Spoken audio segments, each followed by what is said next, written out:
So hello friends, मैं हूं आपका दोस्त गौरव और मैं स्वागत करता हूं आपके अपने इस channel GK classes for preparation में। दोस्तों, जैसा कि आप जानते हैं कि हम लोग अभी जो सीरीज है वो हिस्ट्री की सीरीज चला रहे हैं और ये लास्ट जो है आज का सेशन होने वाला है इस बुक का, जो 7th क्लास की बुक है। और इसके साथ साथ जो है जो है लास्ट चैप्टर है ये। इसके बाद हम 7th क्लास जो 8th क्लास की पॉलिटी है, पॉलिटी स्टार्ट कराएंगे। ठीक है, तो उम्मीद करता हूं कि आज की आपको क्लास अच्छी लगेगी और चैनल को लाइक, सब्सक्राइब और शेयर जरूर करिए। आप सब्सक्राइब नहीं कर रहे हैं चैनल को और ना ही आप लोग मुझे लग रहा है कि शायद ज्यादा लोगों को शेयर कर रहे हैं, क्योंकि जो लाइक वगैरह से तो मतलब नहीं है। मतलब ये है कि भाई जितने ज्यादा से ज्यादा लोगों तक वीडियो पहुंचे उतना ज्यादा अच्छा होगा, इंपॉर्टेंट होगा।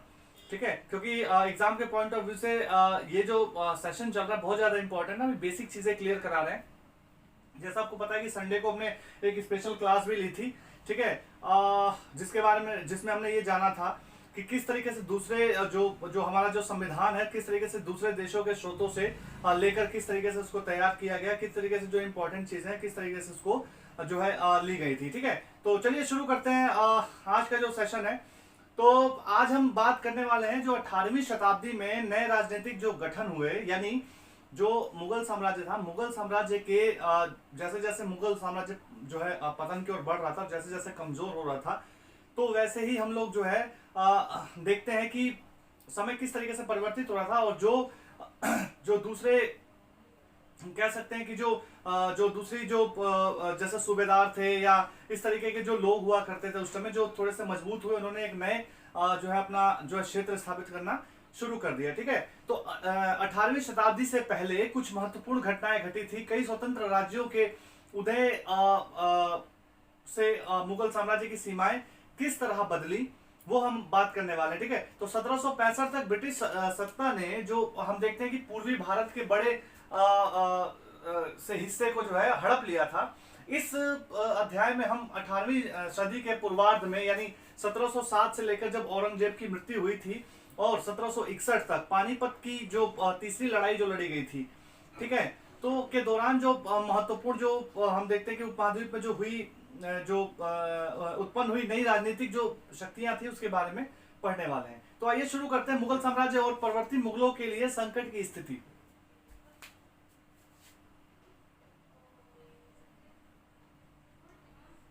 मुगल साम्राज्य व परवर्ती मुगलों के लिए संकट।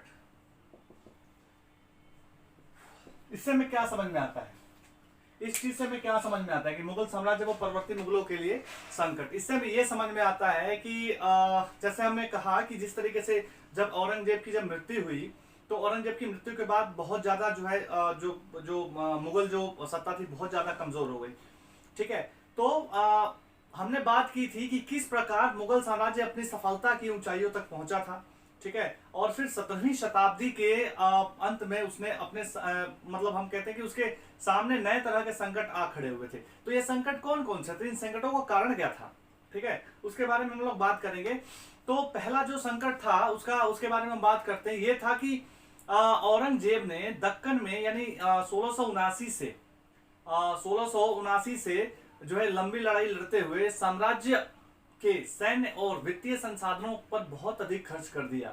तो इनसे इनकी स्थिति चरमरा गई। ठीक है, यहाँ के लोग त्रस्त होने लगे, खाने के लिए दिक्कतें होने लगी, पीने के लिए पानी की दिक्कतें होने लगी, ये सारी परेशानियां इनके सामने आने लगी। ठीक है, दूसरा वजह है कि औरंगजेब के उत्तराधिकारियों के शासन काल में साम्राज्य के प्रशासन जो कार्य कुशलता थी, यानी जो कुशल लोग थे, वो धीरे धीरे समाप्त होने लगे।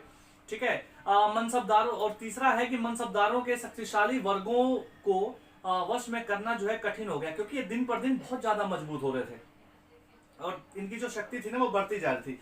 मुख्यतः आपको पता है कि जो शासक रहे हैं, शासक जो है अपने जो इनके सूबेदार थे या जो इनके जो सैन्य अधिकारी थे, या कह सकते जो इनके जो सामंत हुआ करते थे, वो जो सामंतों का रूप जो सूबेदार ने लिया था वो बहुत ज्यादा मजबूत होने लगे और इनको जो है सैनिक सत्ता प्रोवाइड कराते थे। यानी सैनिक जो इनका जो सैनिक जो प्रोवाइड कराते थे लड़ाइयों में ना, तो ये तो खुद ही ना उसके मालिक थे, है ना। तो ये तो खुद ही जहां चाहे वहां उनका इस्तेमाल कर सकते थे। तो इस वजह से जो मनसबदार थे वो शक्तिशाली वर्गों जो मनसबदार जैसे जो शक्तिशाली वर्ग थे इनको कंट्रोल करना काफी कठिन हो गया था।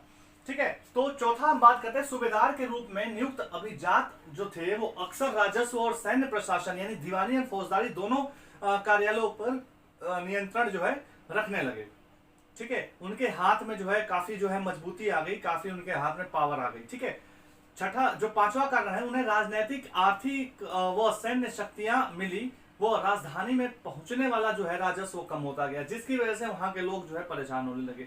लोगों का दबाव भी जो है सत्ता पे पड़ने लगा। ठीक है, जो शासक थे शासकों पे पड़ने लगा। उनको उनको उनकी जो दिक्कतें थी वो दिक्कतें उनको बहुत ज्यादा दिक्कतें जो है उनको महसूस होने लगी।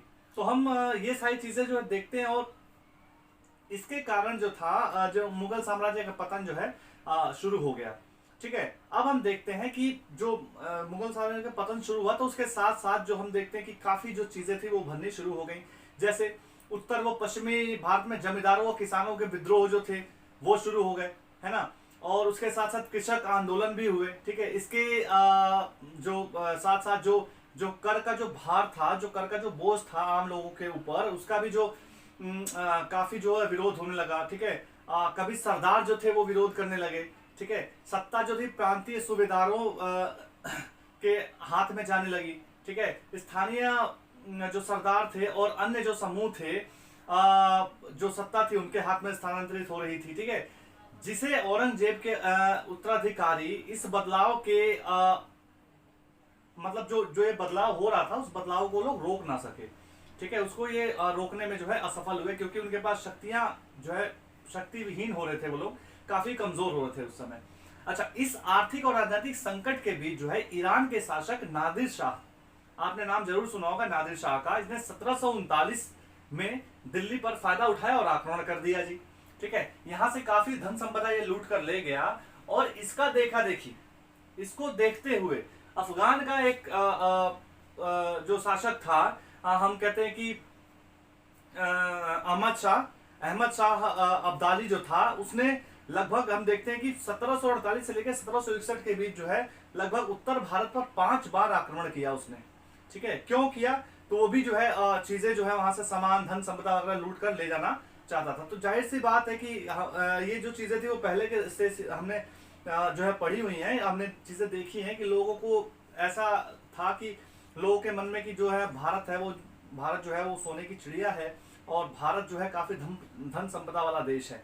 तो इस वजह से इन लोगों का आक्रमण काफी बढ़ता था। यहाँ के जो मंदिर होते थे वो काफी वैभवशाली होते थे, काफी जो है पैसे लगा कर उनको बनाया जाता, काफी चीजें वहां पे होती थी। तो ज्यादातर आपको पता ही है कि किस तरीके से जो है चीजें इस तरीके से जो है इसका ये लोग फायदा उठाते थे। ठीक है, साम्राज्य पर सब ओर से जो है दबाव पड़ रहा था।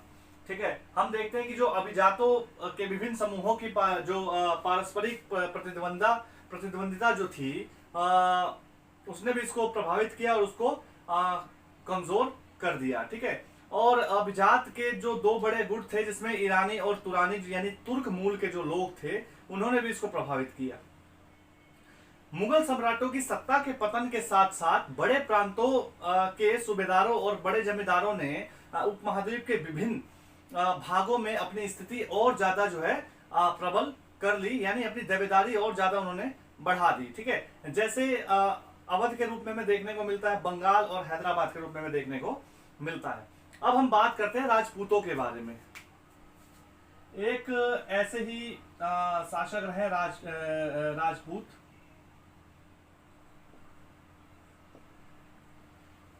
जिनकी सत्ता जो है उभरी। ठीक है, बहुत से राजपूत घराने और अंबर, जैसे हम देखते हैं कि अंबर और जोधपुर के जो है राजघराने मुगल व्यवस्था में सेवारत रहे थे। ये लोग मुगलों के अधीन कार्य करते थे, इनकी व्यवस्था में रहते थे। ठीक है, बदले में उन्हें अपनी जगह जो जागीरें थी, जागीरों पर पर्याप्त स्वायत्तता मिली हुई थी। उनको अपने तरीके से जो है शासन चलाने की उनको व्यवस्था मिली हुई थी, क्योंकि वो लोग मुगलों के अंडर रहते थे। मुगलों का क्या काम था? मुगलों का काम ये था कि भाई उनको वहां से जो है उनके ऊपर कब्जा कर लेना, बाद में उनकी संपत्ति वापस कर देना, उनके साथ मित्रता वाला जो है संबंध रखना और कोशिश ये करना कि जो है वो युद्ध में उनका सहयोग करे। ठीक है, तो इस तरीके से वो अपनी व्यवस्था चलाते थे, ठीक है। वो किसी के ऊपर जो है, अब कहते हैं कि वो लूटपाट नहीं मचाते, लूट खसोट नहीं करते थे, खाली उनको ये लगता था कि भाई वो जो है हमारे अंडर है, हमारे लिए जो है काम करे, ठीक है। तो ये इनकी सोच थी मुगलों की। अच्छा, 18वीं शताब्दी में उन्होंने अपने इलाके पर जो है विस्तार करना शुरू कर दिया। किसने? राजपूतों ने अपना विस्तार करना शुरू कर दिया, क्योंकि मुगलों की जो सत्ता थी वो काफी उस समय कमजोर हो रही थी। तो इसमें इन्होंने भी फायदा उठाया और विस्तार करना शुरू कर दिया। जोधपुर के राज्य जो जोधपुर के जो राजा थे वो राजा अजीत सिंह को गुजरात और अंबर के सवाई राजा जय सिंह को मालवा की सूबेदारी मिल गई। इन्होंने तिरंगबाजी लगाई वहां पे मुगलों के राज्य में, और इनको जो है अजीत सिंह को जो है गुजरात, और हम देखते हैं कि अंबर को जो है सवाई राजा अंबर के राज्य जो थे वो सवाई राजा जय सिंह, इनको जो है मालवा की सूबेदारी मिली, ठीक है। जोधपुर के राजघराने ने नागौर को जीता। जो जोधपुर का राजघराना था उसने नागौर को जीता, और अंबर ने भी जो है बूंदी, जो एक इलाका है बूंदी के बड़े बड़े हिस्सों पर जो है अपना कब्जा कर लिया। तो इस तरीके से हम देखते हैं कि राजपूतों ने किस तरीके से भी अपना जो है क्षेत्र है उसका विस्तार किया। अब हम बात करते हैं आजादी हासिल करने के लिए लड़ने वाला जो सिख समुदाय था, ठीक है। अब सिख समुदाय के बारे में बात करते हैं।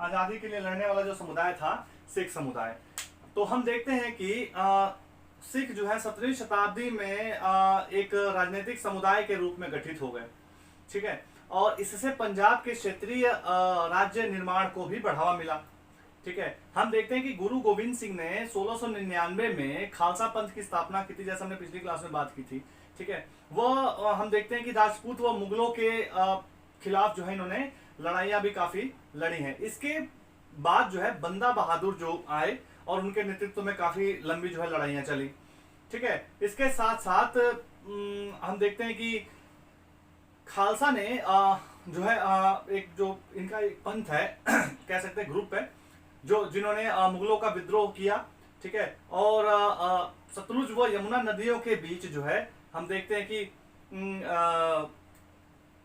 क्षेत्र को इन्होंने अपने प्रशासन की व्यवस्था के रूप में जो है उसको बढ़ाया, ठीक है। 1715 में बंदा बहादुर थे इनको बंदी बनाया गया और 1716 में इनको मार दिया गया, ठीक है। उसके बाद 18वीं सदी में हम देखते हैं कि जो कई योग्य नेताओं ने अपने को जत्थों में और मिसलों में जो है विभाजित किया। ये दो ग्रुप अलग अलग हुए, ठीक है, संगठित हुए। इसके बाद इन्हीं जत्थों को और मिसलों को संयुक्त सेनाएं जो थी, जो इनकी जो संयुक्त सेनाएं थी, इन्हीं को दल खालसा के रूप में जाना जाता है। किसको? जो मिसलें जो थी और जो जत्थे थे, इन्हीं को, जो संयुक्त इनकी सेनाएं हैं, इनको दल खालसा के रूप में जाना जाता है, ठीक है। तो अपने इनका जो सुनियोजित संगठन था के कारण जो है खालसा ने पहले मुगलों पर, फिर उसके बाद अहमद शाह अब्दाली के खिलाफ जो है सफल विद्रोह जो है प्रकट किया। उसके बाद खालसा ने 1765 में अपना जो है सिक्का गढ़कर सार्वभौम कह सकते हैं सार्वभौम शासन की घोषणा कर दी।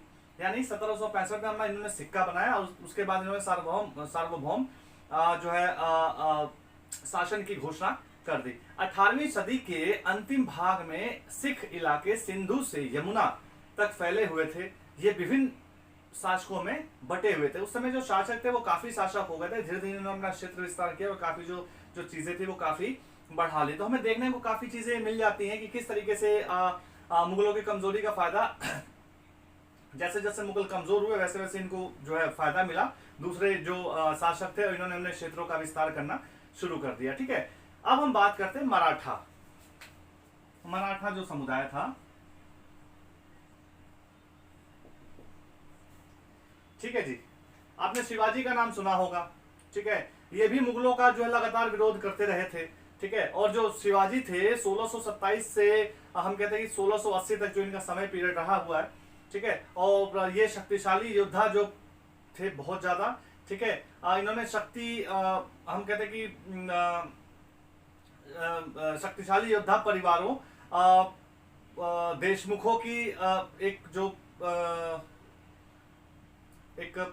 संगठन को स्थापित इन्होंने किया, देशमुख की सहायता से एक स्थायी राज्य की स्थापना की और शिवाजी ने मुगलों को चुनौती दी थी।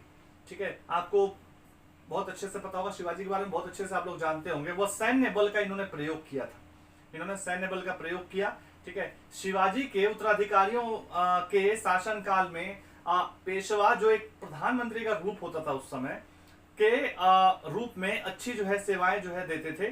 पुणे जो पुणे है ना, पुणे जो था वो मराठा राज्य की राजधानी बना। ठीक है, कौन बना? पुणे जो था वो मराठा राज्य की राजधानी बना। पेशवाओं की देखरेख में मराठों ने एक अत्यंत सफल सैन्य संगठनों का जो है विकास किया था। ठीक है, 1720 से लेकर 1761 के बीच मराठा जो थे जो है मराठा साम्राज्य का काफी विस्तार उस समय हुआ। ठीक है, इसके साथ साथ 1720 के दशक में मालवा और गुजरात मुगलों से छीन लिए गए। यानी ये इतने शक्तिशाली हो गए कि इन्होंने मालवा और गुजरात जैसे इलाकों को मुगलों से छीन लिया। अच्छा, उसका एक कारण और भी था, जैसे मैंने बताया था ना कि ये लोग दिल्ली में अपना जो है अपनी जो राजधानी उस समय दिल्ली है, आगरा के आसपास अपनी राजधानियों को बनाते थे, उस समय रखते थे। तो जो इलाके इनसे दूर पड़ते थे वहां पे लड़ने में असमर्थ हो जाते थे। जो मुगल होते थे वहां पहुंचना आसान नहीं होता था, और एक बार जब वो पहुंचते थे और लड़ते थे, वहां की सेनाओं को हराते भी थे, तो हराने के बाद भी कुछ समय के बाद वो फिर से स्वतंत्र हो जाते थे, अपने आप को स्वतंत्र घोषित कर लेते थे। तो ये काफी, जैसे हम पूर्व में देखते हैं कि पूर्व में जो बंगाल है वहां दिल्ली से काफी दूर पड़ता है, आने जाने में ये लोग काफी इनका जो समय था वो काफी व्यतीत होता था, और ये लोग वैसे ही परेशान हो जाते थे, है ना। और किसी को अगर भेजते भी थे, वो लड़के वापस आ भी गए और फिर कुछ दिन के बाद फिर वो स्वतंत्र अपने आप को घोषित कर लेते। तो ये काफी दिक्कतें होती थी इनके लिए भी, इतना आसान नहीं था इतने बड़े उपमहाद्वीप पर जो है अपना कब्जा जमा के रखना, अपना जो है राज करना। ठीक है, तो इसके साथ साथ हम देखते हैं कि इसके जो इलाके थे ना, जो इन्होंने जो मराठा ने जो इलाके जो जीते, वहां पे इन्होंने चौथ और जो स्वदेशमुखी नाम के जो कर थे वो वसूलने का इनको अधिकार मिल गया। ठीक है, उसके साथ साथ हम देखते हैं कि मराठों के जो सैन्य अभियानों के कारण अन्य शासक भी इनके जो है खिलाफ होने लगे। जो मराठे थे इनके खिलाफ, जो क्योंकि जो इनके जो लड़ाइयाँ ये लोग लड़ते थे और जो एक्शन ये लोग लेते थे, उसके जो तरीके होते थे उन तरीकों से जो है दूसरे जो शासक थे वो भी इनके खिलाफ हो गए। ठीक है, और 1761 में जब पानीपत की तीसरी लड़ाई हुई ना, इसमें किसी ने इनका सहयोग नहीं दिया और ये हारे। तो हम देखते हैं कि किस तरीके से ये जो है किस तरीके से उभरता है कोई भी जो शासक है, और किस तरीके से उसका पतन होता है, क्योंकि कुछ ना कुछ गलतियां वो करते हैं जिसकी वजह से उनको बाद में भुगतना पड़ता है। ठीक है, और हम देखते हैं कि उस समय जो माहौल था ना, वो माहौल किस तरीके से था। ठीक है, उस समय काफी अंग्रेजों की शक्ति काफी बढ़ी हुई थी। ठीक है, और जैसे हम बात कर रहे थे, जो मुगल शासक का जैसी अंत हुआ और जिस तरीके से औरंगजेब जो है की मृत्यु हुई, और उसके बाद तो फिर और ज्यादा चीजें काफी बदलनी शुरू हो गई थी। ठीक है, तो अब हम बात करते हैं कि जाटों के बारे में। इन्होंने भी अपना विस्तार किया।